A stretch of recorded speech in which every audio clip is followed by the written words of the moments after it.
మనందరం ఒక 5 ఏళ్ళు ఒక మంచి ఆలోచన చేద్దాం. మనం ఇబ్బందులలో ఏం లేం, ఆకలితో ఏం చచ్చిపోతలేం.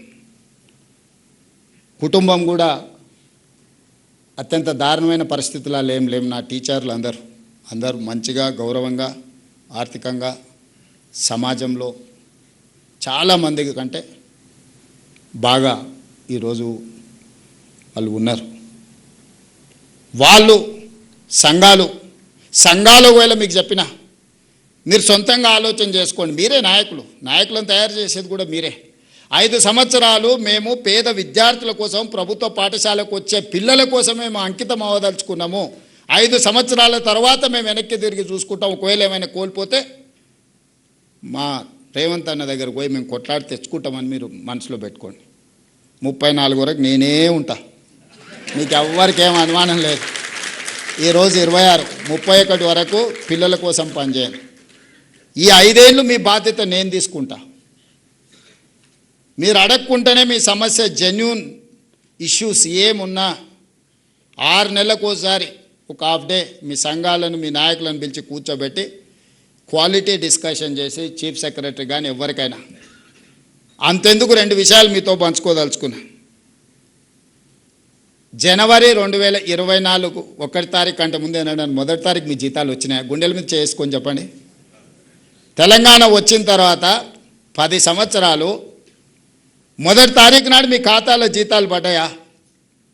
24 జనవరి 1 తారీఖు నాడు మీ ఖాతాలో వేయడం మొదలు పెడితే ఈ రోజు వరకు ఎప్పుడైనా 1 తారీఖు నాడు మీ జీతాలు ఆగినాయా చెప్పండి. ఇది ఎవ్వరు మీరు అడగలేదు, మీ సంఘాలు అడగలే, మీరు అడగలే. ప్రతి నెల 1 తారీఖు నాడు ఈ ప్రభుత్వం కోసం ప్రజల కోసం పనిచేసే వాళ్ళకి జీతం ఇవ్వకపోతే ప్రభుత్వం వైఫల్యం చెందినట్టే. ప్రభుత్వానికి నాయకత్వం వహించిన ఎవరి కుర్చీలున్నా వాళ్ళు విఫలం చెందినట్టే అని ఒక నైతిక బాధ్యత తీసుకొని ప్రతి నెల 1 తారీఖు నాడు మీ ఖాతాలో జీతాలు వేస్తున్నా. మీ పిల్లల చదువుల కోసం మీ ఇళ్ళ కోసం లోన్ తెచ్చుకుంటే మీ చెక్స్ డిజైనర్ అయి మీ సిబిల్ స్కోర్ పాడైపోయి మండి పద్దుల కింద మీ ఖాతాలు మారి బ్యాంకుకి వెళ్తే మీకు అప్పు పుట్టని పరిస్థితి ఉండే.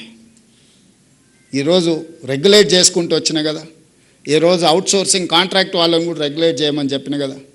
ఒకప్పుడు పాఠశాలలో ఊడ్చుకునేది మీరే, తుడుచుకునేది మీరే, గంట కొట్టుకునేది మీరే, అవునా?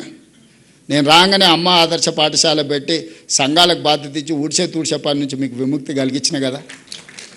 టీచర్ అనేవాడు క్వాలిటీ చదివియడానికి వచ్చిన ఊడవనికే తూడవనికే గంట కొట్టనికే కాదు. మీకున్న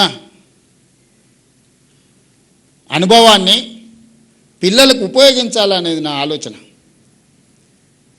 పిల్లల బట్టలు కావచ్చు, డైట్ ఛార్జెస్ 10 సంవత్సరాలు పెంచకపోతే నేను వచ్చి 40% పెంచిన. కాస్మెటిక్ ఛార్జెస్ 16 ఇయర్స్ పెంచకపోతే నేను వచ్చి 210% కాస్మెటిక్ ఛార్జెస్ పెంచిన పేద పిల్లలకు.